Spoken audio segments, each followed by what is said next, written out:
12.3 내란 사흘 뒤인 지난 6일에 윤석열 대통령이 박선영 진실화해를 위한 과거사 정리위원장을 임명합니다. 이 임명 절차의 적절성과 위원장 자질 문제가 연일 도마 위에 오르고 있는데요. 어제 국회 행정안전위원회 현안 질의에서는 야권 의원들이 반발로 박선영 위원장이 강제 퇴장당하는 일도 있었습니다. 그리고 진화위 내 야당 추천 상임위원들은 조만간 박 위원장의 임명 철회를 요구할 계획이라고 하는데요. 이상훈 진화위 상임위원 연결해서 이야기 나눠보겠습니다. 나와 계시죠? 예, 안녕하십니까, 이상훈입니다. 네, 야당 추천위원들이 이번 주 중에 한덕수 권한대행에게 임명 취소를 요청한다 이런 소식이 전해졌는데 맞습니까? 예, 성탄절 지나고 목요일 날 예정하고 있습니다. 아, 그래요? 부적절한 인사다라고 판단을 하니까 지금 임명 취소를 요청할 계획인 거죠? 네네, 그렇습니다. 어떤 점에서 부적절하다고 보시는 겁니까? 두 가지로 크게 나눌 수 있겠는데요. 네. 임명 절차하고 자질 논란 예. 두 가지일 텐데, 임명 절차와 관련돼 가지고는 6일 날 금요일 날 임명이 되셨는데, 예. 이제 그 다음 날 토요일 날 1차 탄핵 소추가 있었죠. 네. 근데 저희가 그 전날인 6일 날에서는 내부적으로는 직무 대행 체제를 준비하고 있었거든요. 왜냐하면은 6일 날 다시 복귀해 보면은 6일 날 오전에 뭐 특전사령관, 뭐 국정원 1차장 폭로감이 있어가지고 뒤집어졌고, 예. 오후에는 한동훈 전 대표랑 이제 면담도 있고 해가지고 네. 이런 상황에서 대통령 임명 못한다. 더군다나 저희 위원회가 무슨 위원회가 저희 대통령이 맡기는 위원회도 아니고, 그리고 뭐 꼭 위원장이 필요한 것도 아니니까 이 상황에서는 이제 임명이 못 된다고 보고 직무대행 체제를 어떤 식으로 갈지를 내부적으로 준비하고 있었는데, 네. 갑자기 오후 5시 넘어가지고 이제 임명이 됐다는 소식이 나왔고요. 네. 근데 보니까 이제 이번에 이제 현재 주심인 정교석 재판관의 이제 배우자 언니 정형식 처형이- 재판관요? 예, 이번에 주심이시고 이제 윤석열 대통령이 이제 임명한 정영석 재판관의 이제 처형이 이제 배경이 되고, 그래서 그렇게 보면은 이거는 챙겨주는 인사다. 그러니까 대가성이 설 수 없다고 하더라도 대통령이 알아서 챙기든지 주위에서 챙겨야 됩니다라고 권유를 해서 챙겼든지 간에 이거는 대통령의 이해관계가 반영된 임명이 아니겠느냐라는 그러니까 게 이제 첫 번째. 예. 그 부분부터 좀 여쭤볼게요. 그러니까 이 정형식 헌법재판관과 이제 그 재부 처형 사이잖아요. 네, 그렇습니다. 그래서 이게 이제 탄핵 심판을 대비한 일종의 보험용 아니냐, 뭐 뇌물용 아니냐 이런 뭐 주장이 야권에서 나왔는데 예. 관련해서 박선영 위원장은 이렇게 지금 반박을 했습니다. 부모 자식 간에도 이념이 다른데 재부 처형 사이에 무슨 신념의 고리가 있냐? 이건 음모론이다. 이렇게 반박을 하는데 이 점은 어떻게 받아들이세요? 뭐 신념의 고려하는 게 무슨 말인지 제가 전 사실 잘 이해 못했는데, 일종의 허수아비 때리기 논점에서 벗어나 헛소리 만들고만 때리는 건데, 네. 이건 신념의 문제가 아니라 예. 이 임명이 이제 투명한 거라든지 위원회 취지에 맞는 적절한 이제 임명인지 아닌지 그런 것이 아니다. 이제 대통령 이해관계가 반영된 것이 이제 이번 임명의 어떤 예. 문제점인데, 예. 뭐 신념의 고리는 제가 잘 무슨 말인지 잘 모르겠습니다. 그래요? 자, 그러면 또 그 자질 문제를 제기했었는데 어떤 점이 문제라고 보시는 겁니까? 그게 사실 제일 큰 이제 문제가 되는데요. 예. 그러니까 이제 뭐 보수냐 극우냐 뭐 이걸 떠나가지고 예. 내란을 옹호하셨어요. 음.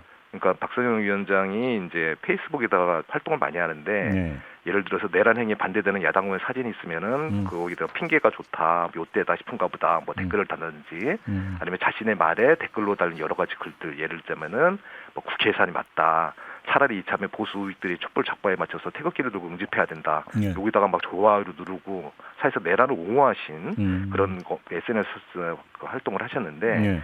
이게 지금 저희 위원회가 이제 비상 계엄과 관련된 피해 사례도 굉장히 많이 있고 그분들을 위로하는 위원회인데, 예, 근데 계엄에 대한 문제의식이 전혀 없으신 분들이 오히려 옹호하신 분이 오는 게 적절하냐, 그런 자질 논란이 이제 저희가 문제 제기하는 포인트입니다. 그러니까 위헌 위법적 계엄, 뭐 옛날 과거의 긴급 조치라든지 이런 것들의 피해자들 어찌보면 이제 구제해야 되는 기관이 바로 진화인데, 예. 계엄을 옹호하는 사람이 어떻게 그 진화의 위원장이 될 수 있느냐 이런 문제 의식이네요. 그러면. 예, 맞습니다. 알겠습니다. 아무튼 그러면 박선영 위원장이 위원장으로 취임한 후에 위원회 내부에서 어떤 일들이 있었던 겁니까? 굉장히 좀 내부적으로 많은 일들이 있었는데요. 대표적으로는 이제 송상규 사무처장이 이제 더 이상 일을 못하겠다라고 해서 사퇴 의사를 밝혔다가 이제 최근에 다시 철회를 했고요. 네. 예, 그밖에 이제 저희 위원회 같은 경우에서는 위원들, 야당 추천 위원들 같은 경우는 중간에 퇴장도 위원회에서 했고, 또 밖에 있는 그 국가 폭력단체, 국가 피해자 폭력단체, 폭력회 그 국가폭력 피해자 단체 예. 그분들 같은 경우는 출근 저지 투쟁도 하고 이런 활동이 있었습니다. 지금 진화위 내부망의 게시글을 임의로 삭제하라는 지시를 했다라는 얘기도 있던데 맞습니까? 아, 예. 이것도 이제 최근에 있었던 일인데요. 예. 저희 이제 야당 추천위원 중에서 이상희 의원이 있는데 그분이 이 문제는 이제 9명 이제 위원들 이외에 직원들도 같이 고민해야 될 문제다라고 해서 이제 글을 만들었는데 이제 본인이 이제 왜 비상임위원이다 보니까 내부망에 접속을 못 합니다. 그래서 사무처에 부탁을 해서 이제 글을 올리다고 했는데 어떤 글이었습니까? 그 글은? 근데 여기에 대해서는 저희 이제 위원회가 아까 말씀하셨듯이 이제 비상 계엄과 관련된 여러 가지 피해 사례를 조사하기 때문에 여기에 대해서 입장 표명을 해야 된다라는 거를 이제 그 위원들에게 먼저 1차적으로 공지했다가 예. 그다음 이런 논의 같은 경우를 직원들 함께 고민하자라고 해서 대신 올려달라고 했거든요. 네네네.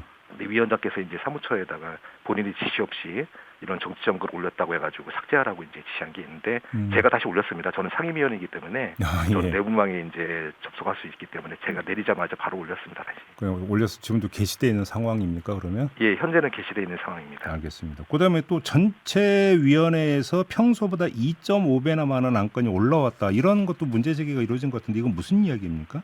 아, 첫날 좀 이례적으로 많이 올라왔는데 이게 업무 미숙인지는 좀 지켜봐야 되는데요. 네. 다만 저희가 좀 이제 좀 고민이 되는 거는 지금 굉장히 좀 민감한 사안들이 많이 남았는데 이런 거 같은 경우에서 지금 표결에서 이제 좀 유리하다고 해가지고 토론 없이 그냥 표결로 바로바로 강행해가지고 네. 속도전 있게 이렇게 처리할까봐 그것이 되게 좀 불안한 상황인데 이런 걸 한번 지켜봐야 될 것 같습니다. 그래요? 그 내란이라는 표현이 있잖아요. 예, 예. 이번에 12.3 비상계엄을 놓고 이제 내란이라는 표현을 쓰는 것에 대해서도 이 진화위 내에서 의견차가 있습니까? 예, 그 주로 이제 여당 추천위원과 야당 추천위원 간의 이해관계 좀 첨예한데요. 예. 예, 근데 솔직히 좀 잘 이해가 좀 안 되는 측면이 있습니다. 네. 이제 주로 이제 아직 판결이 나지 않았다는 건데 판결이 나지 않더라도 지금 누구나 다 아는 거 아닙니까? 그러니까 대통령은 이제 요건에 맞지 않는 계엄을 방송을 통해서 직접 이제 발표를 했고요. 예. 그리고 그 다음에 이제 최정예 부대가 이제 국회 유리창을 깨고 국회의원을 끌어내려고 했으면 이건 뭐 당연히 내란의 현행범이지. 이게 뭐 판결을 기다릴 필요도 없는데 네. 내란까지는 아직 아니다라고 이제 하신 거고 예. 제일 주목해야 될 부분은 뭐냐면은 그런 부분에 있어가지고 현재 이제 많이 밖에서도 내란이 아직까지 아니다라고 말씀하시는 분들이 놓은 거는 바로 해제 요구에 응하지 않았냐, 그리고 특정 지역을 장악하지 않았지 않냐, 네. 한마디로 실패한 내란이기 때문에 예. 국헌 문란 목적이 없었다 이거거든요. 네네. 대표적인 거예요. 근데 지금 현재 판례는 어떻게 보냐면은 판례 같은 경우는 국헌 문란 목적하고 무관하다는 겁니다. 내란죄는. 네네. 그러니까 내란죄 성립 여부는 국헌 문란 목적을 달성하지 않아도 된다는 거고요. 다시 말씀드리면은 내란죄가 실패했더라도 내란죄라는 겁니다. 그러니까 지금은 실패한 내란이라는 이유로 해제 요구 응했고 특정 지역을 장악하지 않았다 뭐 이런 논리로 지금 전부 다 말씀하시는데 네. 이거는 지금 내란죄 성립 여부가 무관한 거거든요. 정상 참작입니다. 그냥 실패했기 때문에 정상을 참작하자 이거지. 알겠습니다. 내란죄가 성립하는 거는 이제 제가 보기엔 명백한데 현재 지금 이제 여당층 위원들은 이제 그런 입장을 좀 표현해서 서로 의견이 다른 상황입니다. 그러면 그 여당 추천위원들은 박선영 위원장 문제에 대해서도 야당 추천위원들과 완전히 입장이 정반대인 건가요? 그렇죠. 처음부터 이제 다르기 때문에 네. 예, 문제 제기는 좀 안 하고 있는 상황입니다. 어제 박선영 위원장이 국회 갔다가 퇴장당하는 일이 있었잖아요. 예, 그렇죠. 혹시 뭐 그 뒤에 진화위 내부에서 뭐 이야기가 되거나 박선영 위원장이 뭐 이야기한 건 혹시 이런 건 없었습니까?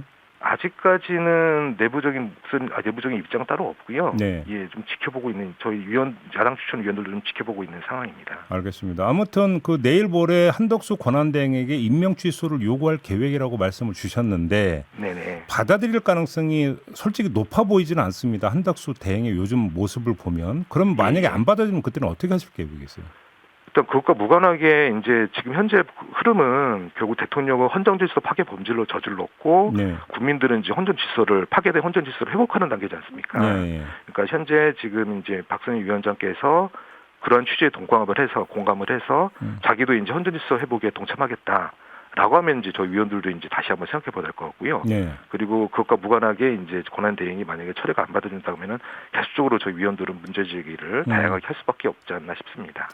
근데 이전에 김광동 위원장 시절부터 좀 진화위가 좀 많이 몸살을 앓고 있는 것 같습니다. 좀 상태가 좀 어떻습니까? 내부 상황이?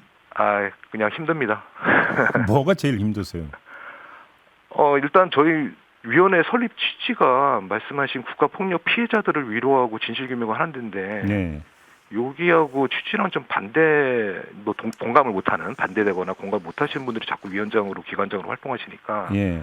그 취지를 맞춰서 이제 활동을 하면서 어떻게 또 기관장하고 또 이제 좋게 관계를 가져야 되기 때문에 내부 구성원들은 많이 지금 힘든 상황입니다.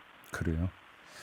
여러 가지로 좀 힘든 상황이다 이런 말씀이시네요. 예, 알겠습니다. 자, 오늘 말씀 여기까지 듣겠습니다. 고맙습니다. 네, 고맙습니다. 네, 이상훈 진실화해를 위한 과거사 정리위원회 상임위원과 함께했습니다.